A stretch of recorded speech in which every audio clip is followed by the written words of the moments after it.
Good morning, everybody. I just thought I'd do a post in my hotel room for a number of reasons. Really, the first one probably that there's a different backdrop, which is quite exciting. There's no lampshade. There's a lampshade over there. It's not the same as mine though. You know what I'm like with names, right? And I get names muddled up and people muddled up. I've just had a nightmare.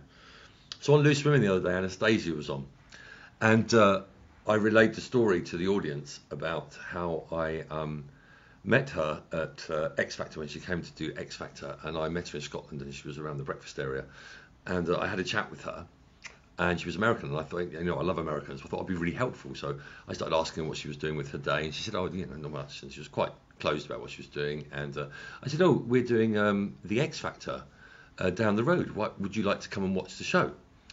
And she kind of looked at me a bit funny, and we said goodbye, and she was a very, very lovely lady.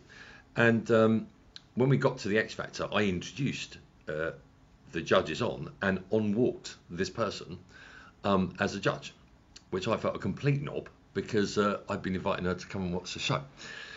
Now, I thought that was Anastasia when I met her the other day, but of course it was Karma Electra. So I've done this whole story on Loose Women with Anastasia sat there, and she even laughed along. So what a lovely lady to have the good grace not to go, it wasn't me. It was Karma Electra, not Anastasia. And to think one day I'd like to do a chat show. God help us all. It's been I did another walk this morning for holding Amy's hand. They're 18 grand off the total. So I'm moving around a lot because I'm a bit of pain at the moment. They're 18 grand off the total, which is fantastic. So they're nearly there. I know that £18,000 is a lot of money, but in the huge world of Twitter, it's 18,000 people donating £1, and with the millions and millions and millions of people on Twitter, hopefully that could happen sooner rather than later, because Amy doesn't have much time on her hands. So I did a walk again this morning. I would do that every day, 5k, although I have to tell you it was excruciating. But it's all about the commitment, right? I'm in Manchester. It was snowing this morning. It's stopped now, and there's nothing on the ground. That's my weather report for you.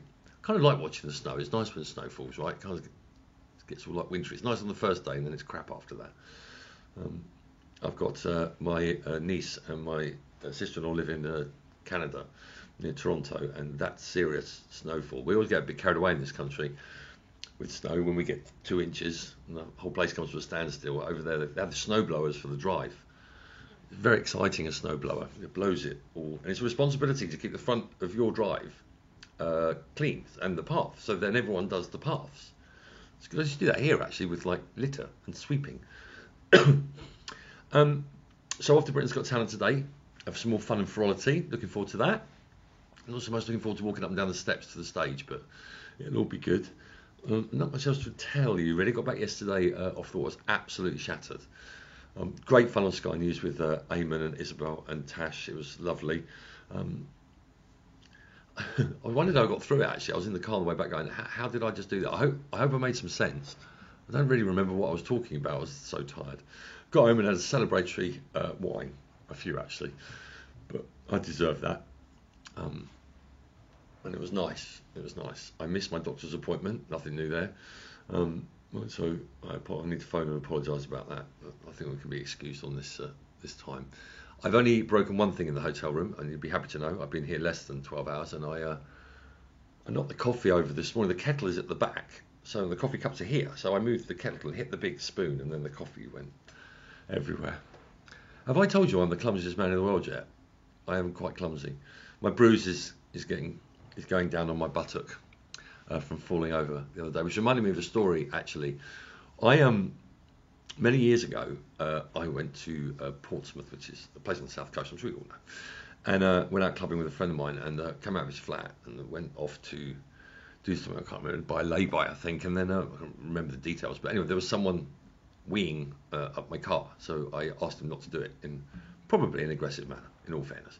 What I didn't realise was his 8 friends were in the minibus coming back off a stag weekend, so I had the absolute crap kicked out of me, but they took great joy in kicking me between the legs several times.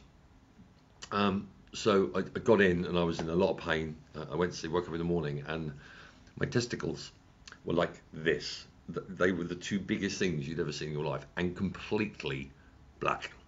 They were like this.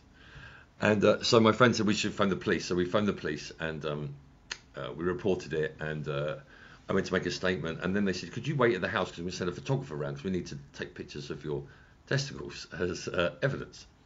Now, picture the scene. I'm lying there on the couch with my legs up in the air, and the police special Socko scene of crime photographer is taking pictures of my testicles, which is fine. They arrest the guys, and we go to court. I'm okay with this, you know. I've never been to a court before, and I think maybe once before for, some lollipop lady said I ran over her, and I didn't, and she was fine. I didn't run over her, and that's neither here nor there. So I get to the court, and I'm in the witness box, and my lawyer says, and Exhibit 1, the testicles of my client, and I'm like, what are you doing? And then he proceeds to hold up these massive pictures of my testicles and pass them round to people. Now, the guy who beat me up starts laughing, as does the whole gallery. So my testicles were shown all over a courtroom. So, but don't worry, I'm not going to show you my arse right now. You're absolutely fine. I'm not going to go that far. I wouldn't want to spoil your breakfast. Anyway, so that's, I don't know why I shared that story with you. I just have this thing about, my mate Alan Connolly, who's the floor manager on Britain's Got Talent, very funny guy. He had the same bruised bottom. And he was showing people, and he called the doctor to have a look at it. And he was telling me the doctor was like, never seen anything like that. And he was calling people in, come and look at this. Come and look at this. You have to laugh at yourself, don't you, really?